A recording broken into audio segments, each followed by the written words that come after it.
Why have your forces destroyed the healthcare in Gaza? Because they use those medical facilities as military bases. So all 36 hospitals in Gaza were used by Hamas as military facilities? All of them? Because you bombed all of them.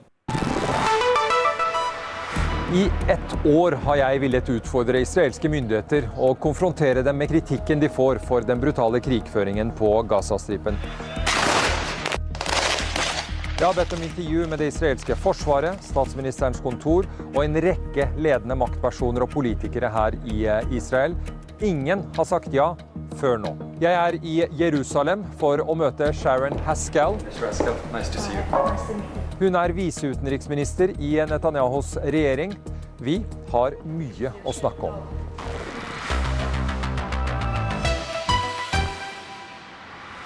Deputy Minister Sharren Haskel, thank you so much for joining us on NRK. It's a pleasure. Thank you for coming here to Israel. Thank you.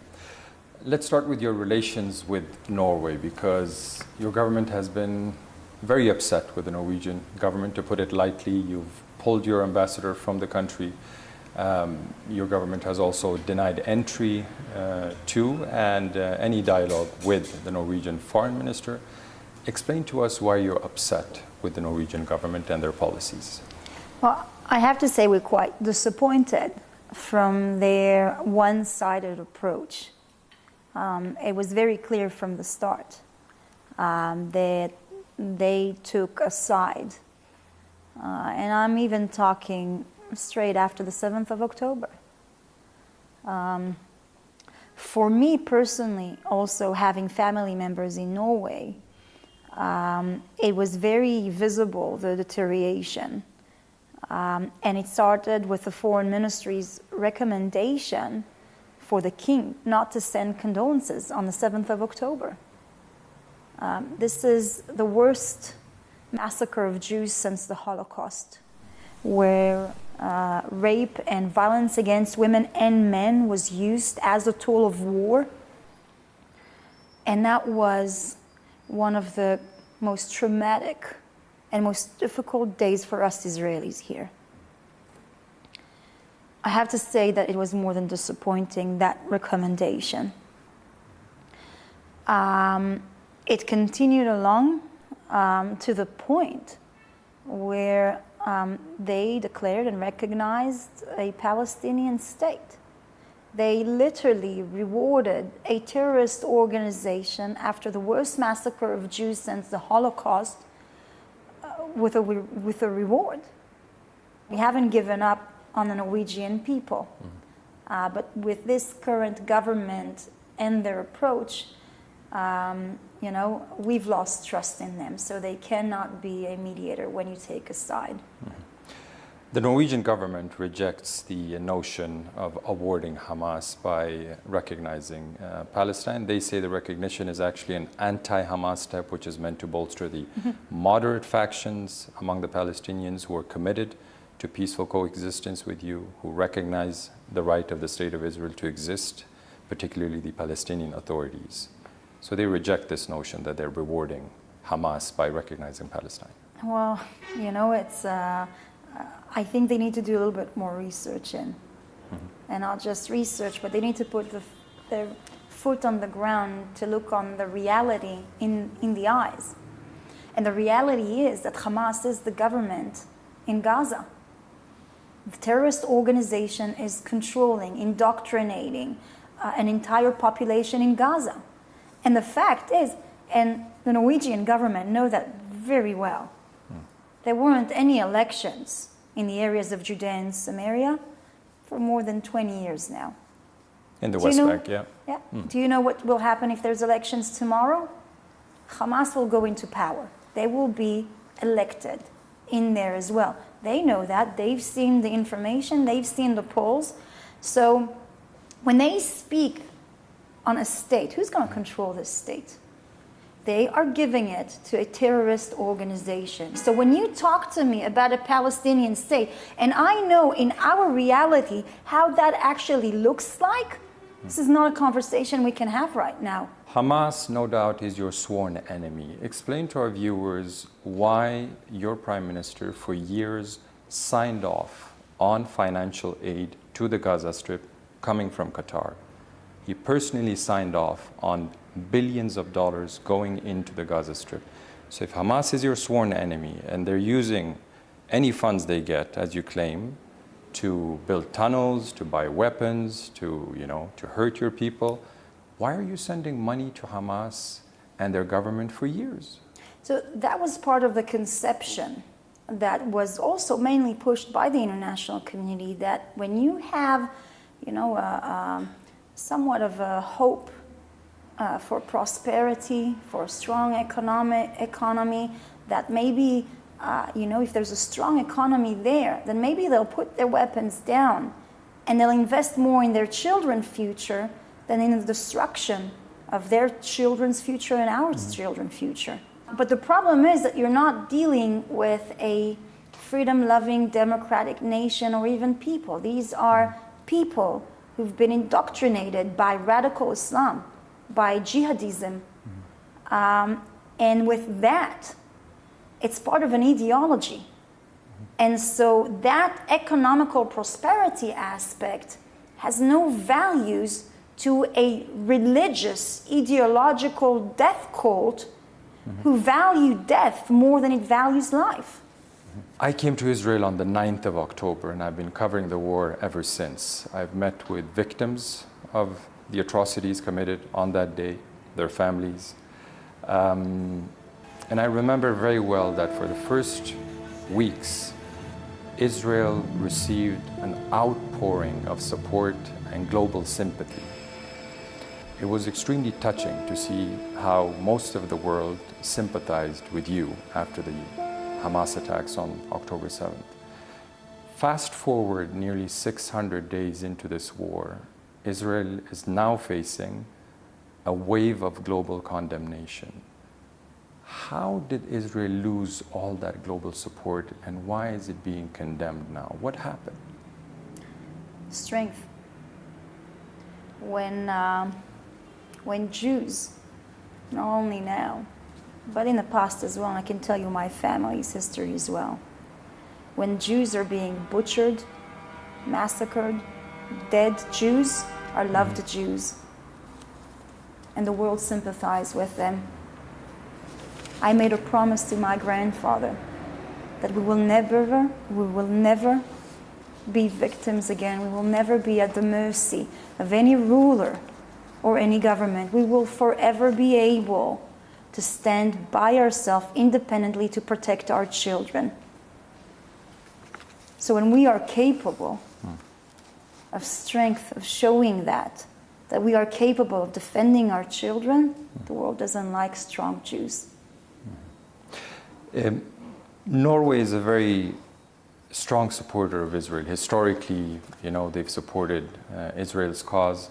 But even a friendly nation like Norway is critical of your actions, not because you're defending yourself, because most European Western countries say you have a definite right to defend yourself. They're critical because they say you're using disproportionate force, that you're being very heavy-handed against the Palestinians. Look at the pictures coming from Gaza. And your critics say you're committing war crimes. So that's the reason why even your allies have become critical of you, not because you're defending yourself. When you talk to me about proportionality, I have to say first one thing. A war is an ugly thing. War is death. War is blood. There's victims on both sides.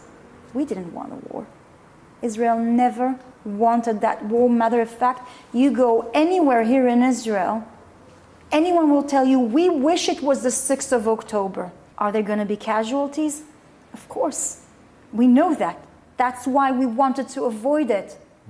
Are there going to be mistakes? Of course. There's no war without mistakes. Mistakes happen.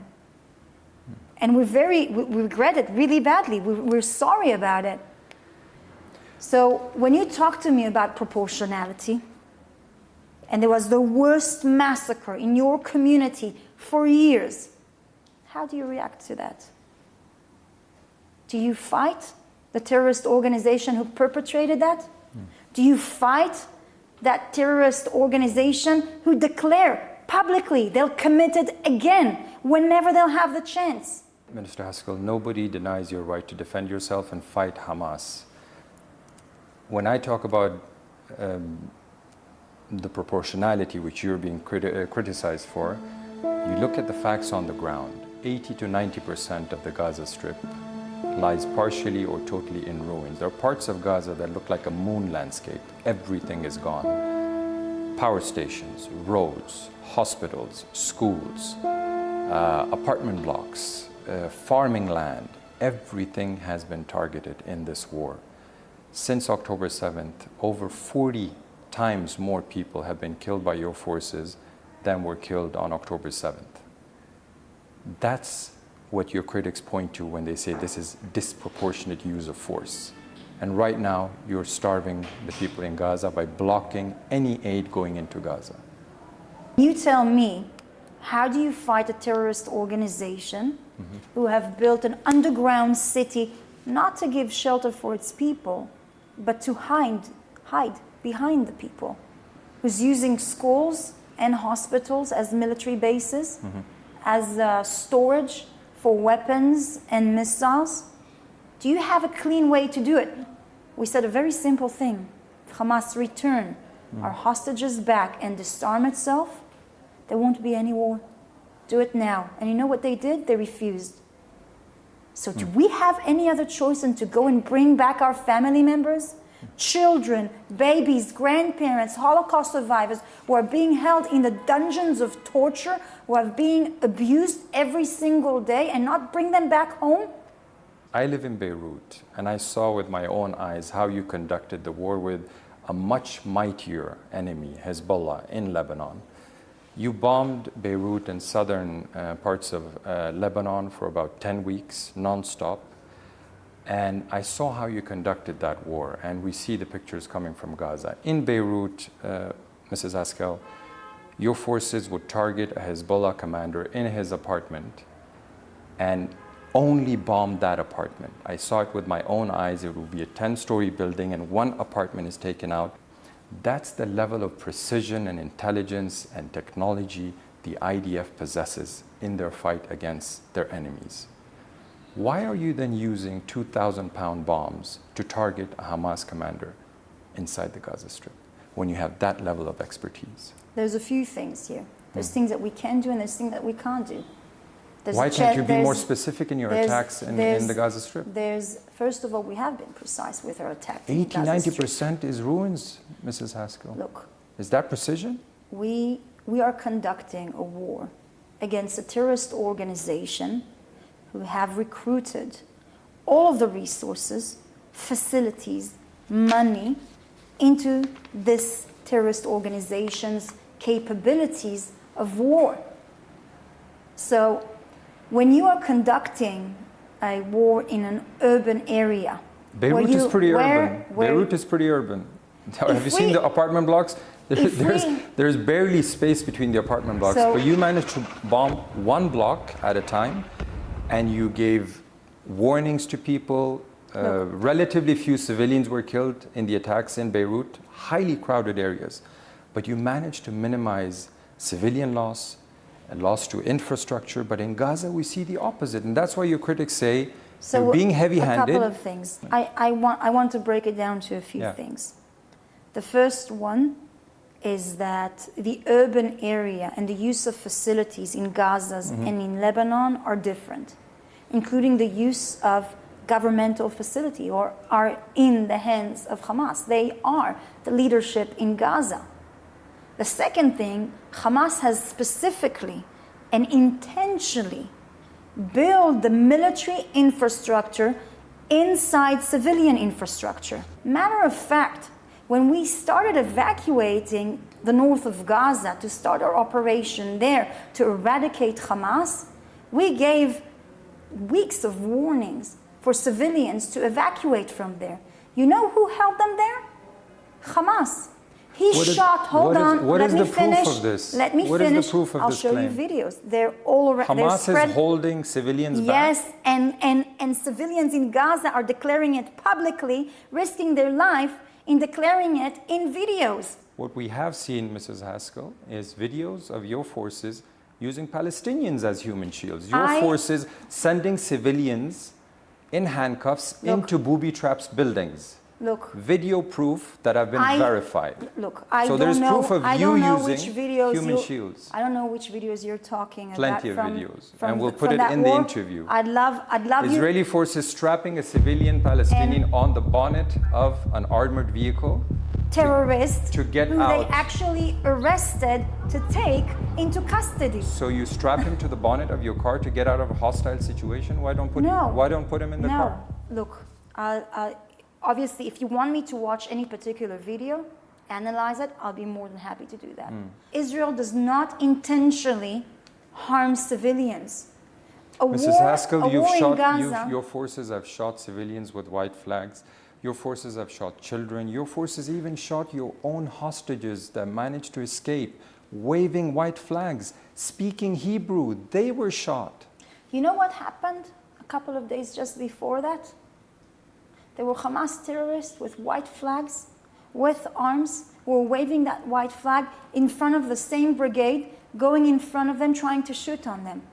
The fact is that Hamas knows our procedures. They're abusing the Israeli mechanism to defend civilians, to harm our troops. And do mistakes happen? Yes, they happen. But you need to understand that this is a very difficult war in an urban area where Hamas is using a lot of the mechanism that we did to protect civilians against us. And so mistakes happen, and terrible mistakes happen, including those hostages that you talked about. Let's talk about some of these mistakes that you're talking about in the Gaza Strip. Specifically the attack on healthcare facilities, hospitals, healthcare workers. All of Gaza's hospitals have been attacked by Israeli forces. Currently, 16 out of 36 healthcare facilities are partially operating according to the UN. Why have your forces destroyed the healthcare in Gaza? Because they use those medical facilities as military bases. So all 36 hospitals in Gaza were used by Hamas as military facilities? All of them? Because you bombed all of them. I can give you a list of the hospitals that we've actually targeted. No, I'm giving you the numbers. No, you tell me all. Telling me all does not necessarily... 36 hospitals have been bombed by your forces. Are you saying that Hamas used Can I have the every list of single the hospital, please? Every single hospital was used by Hamas as a military base? Okay. Shifa Hospital, yes. We have proof for that, and we've provided it. Nasser Hospital, what proof was that? Yes. Please explain. What proof? You said there was a three-story underground bunker under Shifa. Videos. Did you find that three-story underground bunker? We have images, we have videos, okay? We have intelligence, we have recordings, okay? Matter of fact, to not many, but to few of our allies who wanted to conduct some investigations, Israel gave access to those foreign military personnel to actually look on those materials as well, okay? Some of them were published as well. But I have a list of those hospitals who were used by Hamas as well. And it's mainly because they know that Israel have rules of war, and they abide by the rule of war. You abide by international law, you have strict rules for your forces. We've seen videos, surveillance videos from hospitals inside the West Bank, where your special forces storm into the hospitals dressed up as civilian Palestinians, dressed up in medical gear, in uniforms, carrying weapons, storming in, finding their target, who was a Palestinian militant, being treated at the hospital, assassinating 3 people in a room, and then leaving. Is that abiding by international law? Sending special forces disguised as medical crew, medical staff, with weapons, killing the people you're after? Our enemies are vicious. So you're going to do the same as them? Hold on. We know what's in front of us, and we know what will happen if we wait silently sometimes for them to attack, like what happened on the 7th of October. Because we didn't act before against Hamas. We should. So the 7th of October would have never happened.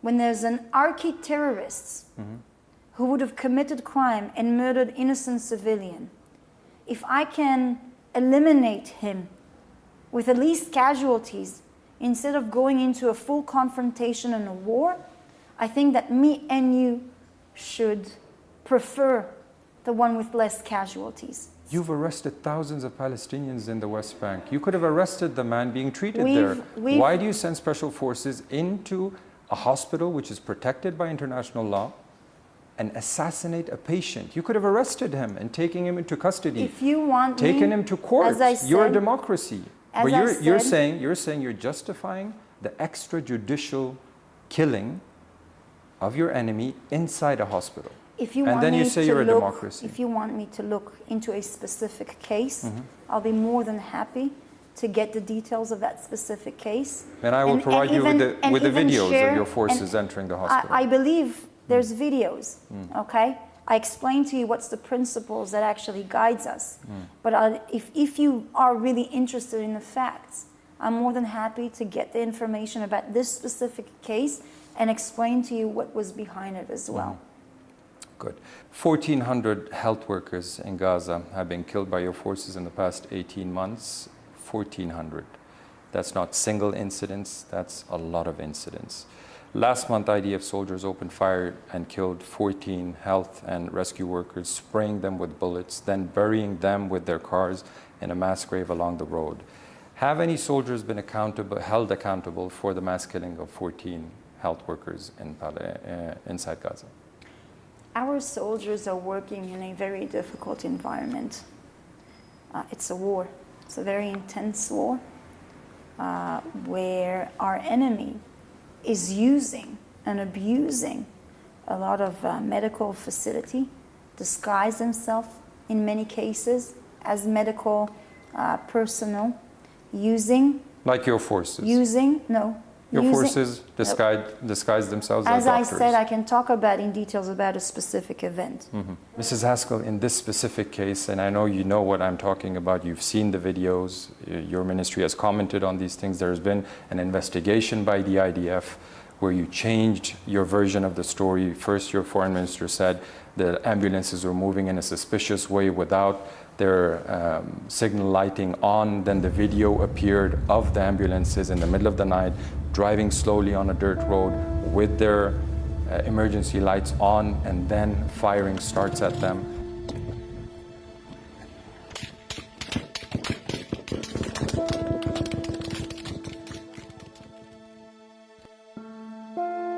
And then your forces bury them in a mass grave. I mean, you say it's not intentional.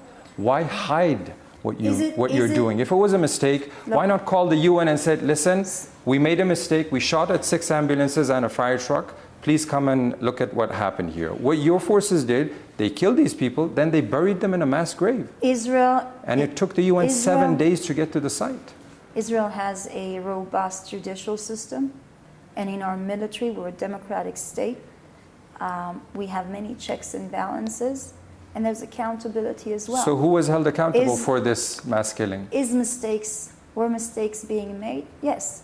But those soldiers, just before that, were in a full confrontation with Hamas terrorists, just before this case. And so in this case, after it was investigated, people were moved, people were discharged, and I think the investigation is still going on. So you think it's sufficient? You think it's sufficient that 2 commanders are removed from their positions after 14 innocent health workers are gunned down? I think that our system... Because in any other democracy, that soldier would be sent to court, and he would be sentenced, and he would be sent to jail.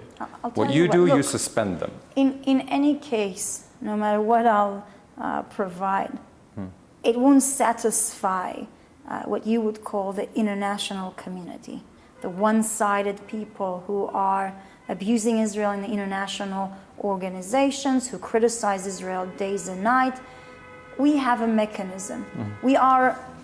People are being accountable towards these things. We investigate these things in depth. We research it to make sure that those kinds of mistakes won't happen.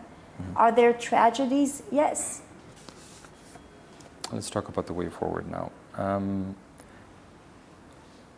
Why doesn't Israel have a clear plan on what it wants to do in the Gaza Strip.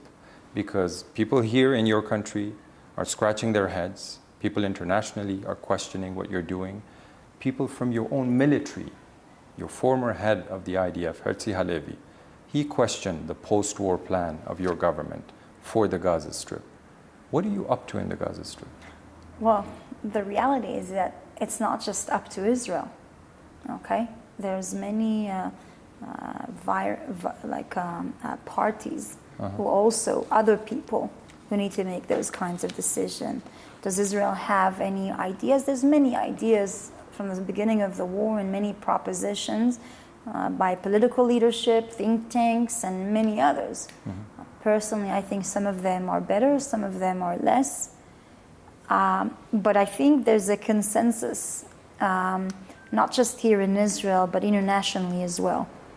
Hamas has to be disarmed, and it cannot continue to control and indoctrinate the Gaza Strip.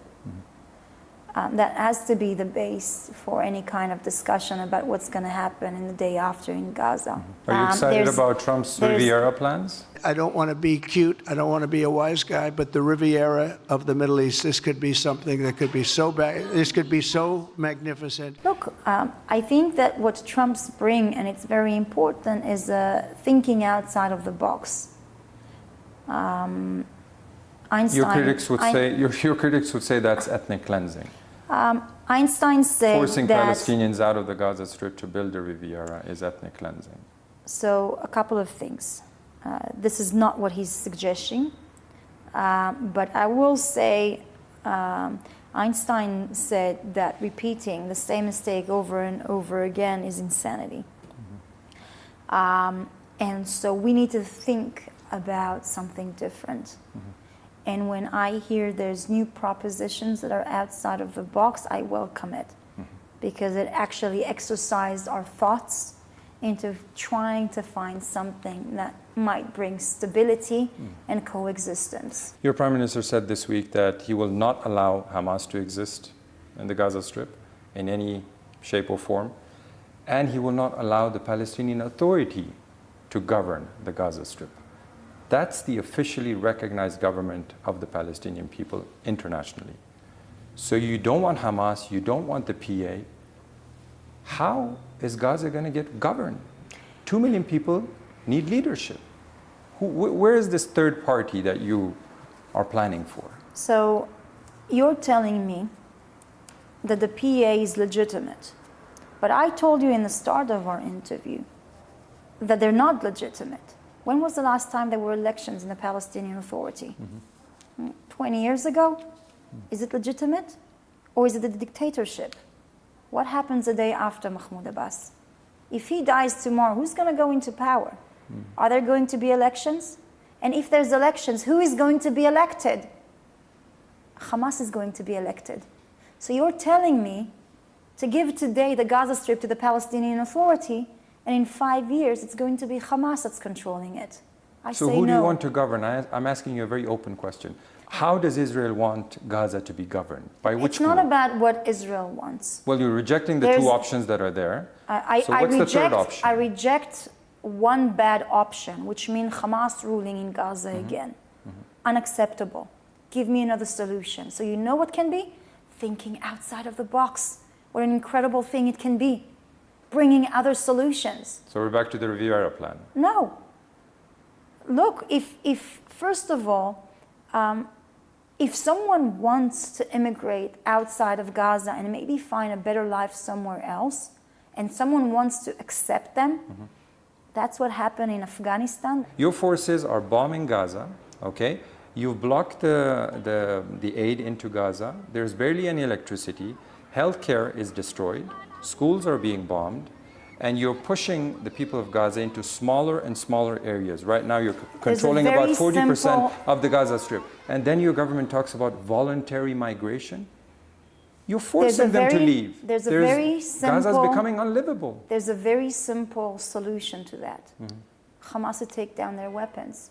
That's it. Done. Finished. Behind us. But they don't want to.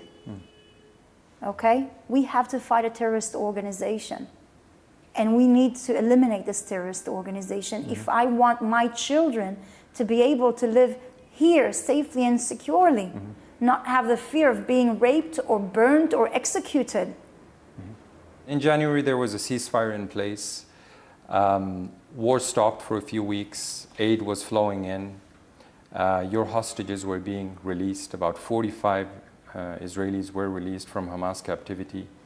When you know that negotiations and ceasefires have been the only way you've gotten your hostages out, 150 of them in 2 rounds, through negotiations, why do you then start the war again? Okay, so it's very interesting how you decided to manipulate and put the things in order. In January, we signed a ceasefire agreement that would last until the beginning of March. The problem is that by March, not the 1st of March, but even 2 weeks, 3 weeks after, Hamas didn't show any signs of real negotiation to discuss in order to go into a second stage. Because you changed the terms of the deal. What are we meant to do? Sit like this and hope to God that maybe one day Hamas will be kind enough to release our hostages? No. So we are now setting our operations again so that we can bring our family members back home, so that we can destroy Hamas. This deal is on the table. We don't want a war. Our goal is to make sure that our children can live here in a safe environment. I'm not afraid for my 3 little girls every single second from what had happened on the 7th of October. If we can find a solution to live side by side peacefully with the Palestinian people, this is the first choice that would be for the Israelis as well. Mrs. Sharren Haskel, thank you so much for joining us. Thank you very much.